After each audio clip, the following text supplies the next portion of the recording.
Saudi അറേബ്യയിലെ Riyadh ജയിലിൽ കഴിയുന്ന കോഴിക്കോട് ഫറൂഖിലെ അബ്ദുൾ റഹീമിന്റെ മോചനത്തിനായുള്ള നടപടികൾ വളരെ വേഗത്തിൽ പുരോഗമിക്കുന്നുവെന്ന റിയാദിലെ നിയമസഹായ സമിതി, റഹീമിന് വേണ്ടി രൂപീകരിച്ച സമിതിയാണിത്. ഈ സമിതി പറയുന്നു, റഹീമിന്റെ 20 കൊല്ലത്തെ ശിക്ഷാ കാലാവധി കഴിഞ്ഞ ദിവസം പൂർത്തിയാക്കി. നേരത്തെ വധശിക്ഷ ഒഴിവാക്കിയിരുന്നു.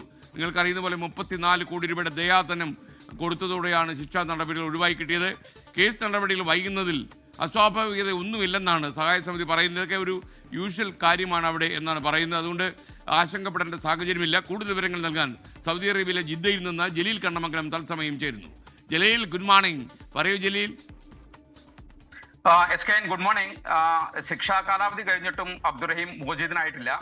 20 വർഷത്തെ തടവ് ശിക്ഷയുടെ കാലാവധി പൂർത്തിയായത് കഴിഞ്ഞ ചൊവ്വാഴ്ച അഥവാ ഈ 19-ാം തീയതിയാണ്. എന്നാൽ മോചനത്തിനുള്ള നടപടിക്രമങ്ങൾ പൂർത്തിയായിട്ടില്ല എന്നാണ് മനസ്സിലാകുന്നത്. ഇതിൽ അസ്വാഭാവികത ഒന്നും ഇല്ല എന്നാണ് റിയാദിലുള്ള നിയമസഹായ സമിതി അറിയിക്കുന്നത്. മോചനത്തിനുള്ള നടപടിക്രമങ്ങളൊക്കെ അതിവേഗത്തിൽ പുരോഗമിക്കുകയാണ്.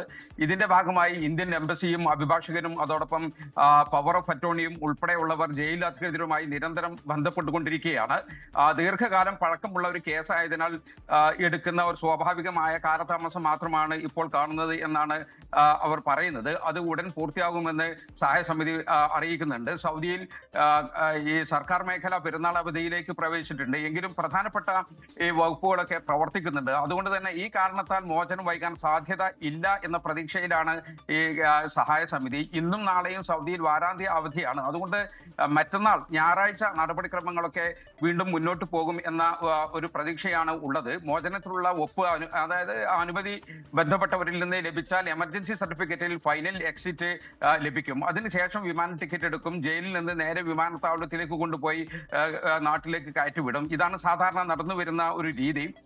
യാത്രാരേഖയായ എമർജൻസി സർട്ടിഫിക്കറ്റ് റിയാദിലെ ഇന്ത്യൻ എംബസി നേരത്തെ തന്നെ ഇഷ്യൂ ചെയ്തിട്ടുണ്ട്. 2006 സൗദി ബാലൻ കൊല്ലപ്പെട്ട കേസിൽ അബ്ദുറഹീം ജയിലിലാവുന്നത്. തന്റെ പരിചരണത്തിലുള്ള രോഗിയായ ഭിന്നശേഷിക്കാരനായ ഒരു സൗദി ബാലൻ കൊല്ലപ്പെട്ടതാണ് കേസ്. കുറ്റകൃത്യം നടത്തിയതിന് പുറമെ മറ്റൊരാളുടെ സഹായത്തോടെ ആ കുറ്റകൃത്യം മറച്ചു വെക്കാൻ ശ്രമിക്കുകയും ചെയ്തു. ഇത് കാരണം ഈ സ്വകാര്യ അവകാശ കേസിൽ വധശിക്ഷയായിരുന്നു കോടതി വിധിച്ചിരുന്നത്. നിരന്തരമായ ചർച്ചകളിലൂടെ കൊല്ലപ്പെട്ട സൗദി ബാലന്റെ കുടുംബം അബ്ദുറഹീമിന് മാപ്പ് നൽകി. അതോടെ ഈ വധശിക്ഷ റദ്ദാക്കുകയും ചെയ്തു. 15 മില്യൺ റിയാൽ ദയാധനം നൽകിയാണ് സൗദി കുടുംബം മാപ്പ് നൽകിയത്.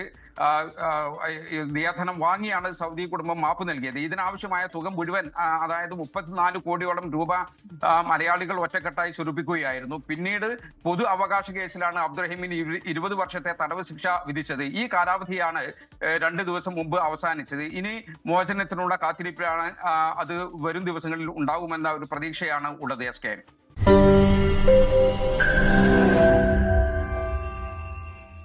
ലോകത്തെവിടെയായാലും ഏത് സമയത്തും 24 വാർത്തകളും ഓഗ്മെന്റഡ് റിയാലിറ്റി പാക്കേജുകളും എക്സ്പ്ലെയിനറുകളും വിശദമായി കാണാൻ ഞങ്ങളുടെ യൂട്യൂബ് ചാനൽ നിങ്ങൾക്ക് സബ്സ്ക്രൈബ് ചെയ്യാം.